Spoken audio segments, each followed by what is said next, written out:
Hello and welcome to another Tabletop Games blog Saturday review. Once upon a time in a magical village, where artisan dragons worked at the butchers to sell meat, the ironmonger to make metalware, or in enchanting shops to bake bread, it was your role as a flamekeeper to find the perfect shop for each dragon. You would visit these shops to gain items or enchant the shops to grow your reputation. Only the best flamekeeper could become master of the Flamecraft by Manu Vega from Lucky Duck Games. The game doesn't only have a wonderful setting, but its whole presentation is simply enchanting. As you roll out the neoprene mat which makes up the shared game board, place the starter shops along with the corresponding starter dragons along the edge, and complete the rest of the setup, you immediately feel transported into a fantasy version of a quaint chocolate box English village. Flamecraft's appearance lures you into a wonderfully idyllic small town where everyone knows each other by name. Everyone just goes about their daily business and works happily alongside one another. To be honest, the gameplay pretty much matches that expectation. The game is a very friendly version of action selection. You place your dragon in any of the shops. If other dragons are already there, you have to give each of them one of your resources. So there's no blocking of other players unless you've completely run out of items to give out. Even then, there are plenty of shops for you to visit. It's impossible not to have anywhere to go. Already it's clear that this is a very friendly game, even though Flamecraft is definitely competitive. So while you are giving other players some of your resources, you do want to make sure you don't give them anything that would give them too much of a benefit. The next level of positive player interaction comes when you enchant a shop. It's basically a way of upgrading the shop by playing certain resources and gaining victory points as a reward. So while you get the benefit of enchanting a shop, everyone gains the additional resources when they visit it.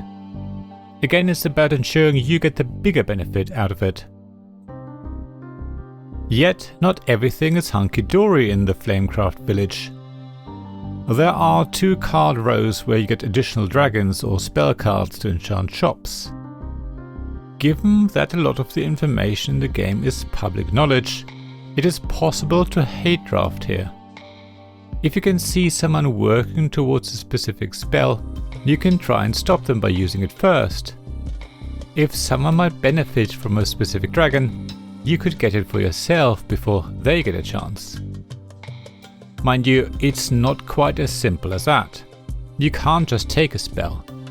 You do have to have the required resources for it. So unless 2 players are competing for the same spell, it's impossible to stop someone from getting the card they need. It's more of a race to collect what you need before someone else. Similarly, there are so many dragons of the same type available that it's unlikely that you will be able to take one that another player desperately needs. Even if you take the last one from the offer row, the one that replaces it could easily be of the same type.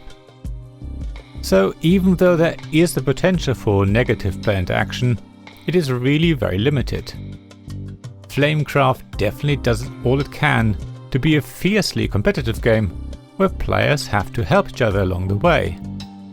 Everyone races to get the most points, but everyone is forced to give other players some of the resources at some point in the game.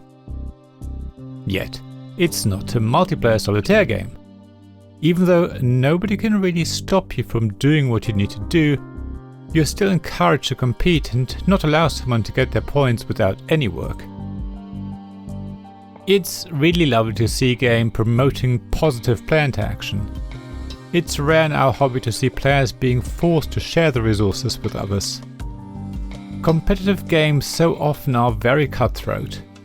Unless they are multiplayer solitaire, competitive games encourage everyone to negatively affect the other player's game. So Flamecraft is a really lovely exception.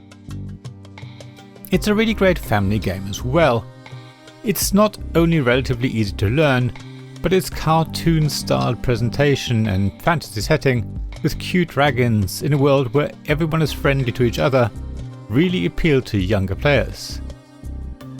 They also learn that they sometimes have to share with others to get what they want. The level of competitiveness is just right and doesn't lead to temper tantrums, neither from the younger nor the older people around the table. So if you're looking for a game for all the family, where younger players are enthralled by the lovely artwork and older players are entertained by the gameplay, then Flamecraft is definitely worth a look. If you add the little plastic dragon miniatures as well, you will elevate the enjoyment for the kids even further. Mind you, even I love moving my little red dragons through the village from shop to shop. It's a perfect game for a fun afternoon when you want something a little lighter. In fact, I would even go as far as saying that Flamecraft is on fire! Thank you for listening to this Tabletop Games Blog Saturday Review podcast. Please check the description below for links mentioned in this episode, as well as to the written version of this article on the blog. If you enjoyed this episode, please subscribe, give us some stars or leave a review. Please also tell your friends about me, and if you want to offer financial support, check out my Patreon and Ko-fi pages, links to which you'll find in the blog at tabletopgamesblog.com. So thank you again for listening, and I hope to see you again soon. This podcast was made possible by the generous help of my supporters. Royal Patron Sean Newman, Magic Champion John Risley, Castle Guards David Miller and James Naylor, Dice Masters Alex Bardi, Paul Grogan and Robin Kay, and Shining Lights Jacob Davis, Gavin Jones, Sarah Reed and Richard Simpson.